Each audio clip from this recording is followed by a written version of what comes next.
चूहों की कुतर कुतर से हर कोई कभी ना कभी जरूर परेशान हुआ होगा।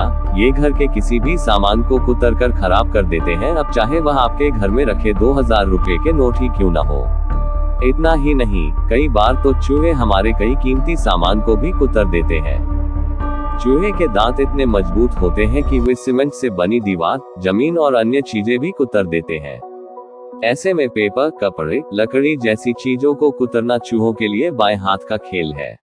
अब यहाँ एक हैरान कर देने वाली बात यह है कि चूहे जिन चीजों का नुकसान करते हैं वे उसे खाते तो नहीं है, लेकिन वे ऐसा करते क्यों है? हाँ, अगर वे नोट खाते, कपड़े खाते, लकड़ी का सामान खाते या कुछ भी ऐसी चीज खाते तो एक बार को समझ में आता कि वे कुतर रहे हैं। लेकिन जब चूहे ये सब चीजें खाते ही नहीं हैं तो इसे कुतरते क्यों है?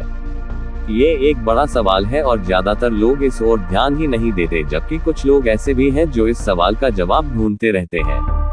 अगर आप भी ऐसे ही लोगों में से हैं जो इस सवाल का जवाब जानना चाहते हैं तो आज हम यहाँ आपकी सारी शंकाएं दूर कर देंगे। दोस्तों, हम इंसान और चूहों के दांत में एक बहुत बड़ा अंतर होता है। इंसान के दांत एक समय पर आकर बढ़ना बंद हो जाते हैं, यानी एक निश्चित समय के बाद इंसान के दांतों के आकार में किसी भी तरह का बदलाव नहीं होता है। लेकिन चूहों के दांत हमारे दांतों के मुकाबले काफी अलग होते हैं। आपको जानकर हैरानी होगी कि चूहों के दांत हमेशा बड़े होते रहते हैं और यही वजह है कि वे अपने दांतों के आकार को काबू में रखने के लिए अलग अलग चीजें कुतरते रहते हैं। यदि चूहे अपने दांतों का इस्तेमाल सिर्फ खाना खाने के लिए करेंगे और इन चीजों को नहीं कुतरेंगे तो उनके दांत इतने बड़े हो जाएंगे कि वे अपना मुंह भी बंद नहीं कर पाएंगे। आपको बताते चले कि अलग अलग चीजों को कुतरने की वजह से ही चूहे के दांत हमेशा घिसते रहते हैं और इसी वजह से उनके दांत बड़े नहीं हो पाते हैं।